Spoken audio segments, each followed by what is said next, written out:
Back to the NBA, the Cavs and Warriors in this postseason combined for 16-0. Is that good? They're all right. That's pretty good. Tyronn Lue was asked today if the Cavs-Warriors Part 3 would be bad for the NBA. Whoa. Here's what he had to say.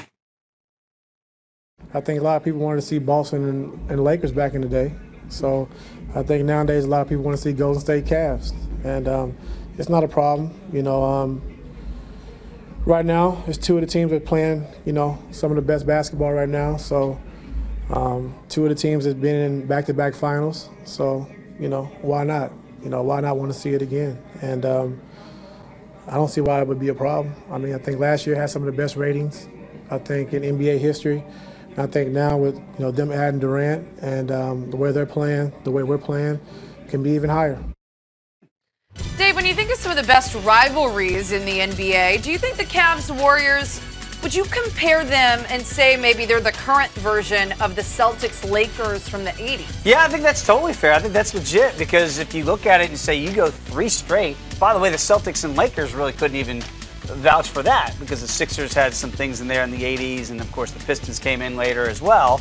So to do it 3 in a row, people might think, oh, we got a hangover from this. No, because of the way Cleveland came back from down 3-1 last year. You never know what's going to happen. Right, and then it's almost like we want to see the trilogy. We want to see the third fight, if you will, between 2 great heavyweights now in Cleveland and Golden State and find out once and for all who's the best because that'll be the debate 20 years from now.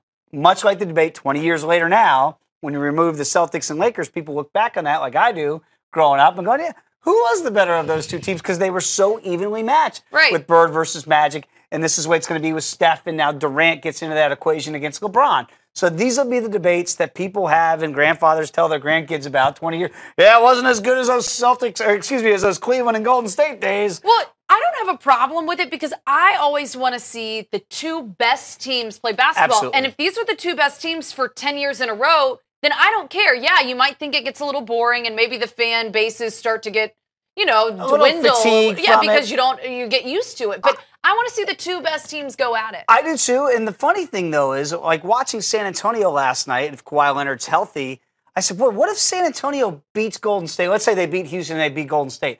I wonder if people would almost be upset that we're not going to get the trilogy. Right. Because they say, oh, it's boring. And then if they don't have it, they go, well, what happened? Right. Where's my Cleveland Golden State? Yeah. Right. I think everybody's been waiting for that. So even though there is a real viable option here in San An and potentially with the Celtics or the Wizards in the East, I think everybody is so ready for that. Tim Doyle said at the beginning of the NBA season, he said, all of this is fun. It's fun to watch. Yeah. But at the end of the day, it's going to be Cleveland and Golden State. And I think he's right. And I think the fan base has been waiting for this for months now. And because of it, we'd be almost upset if we don't see it for a third straight time. I want to see it. I think they're the 2 best teams, and I want to see it until somebody else proves me wrong.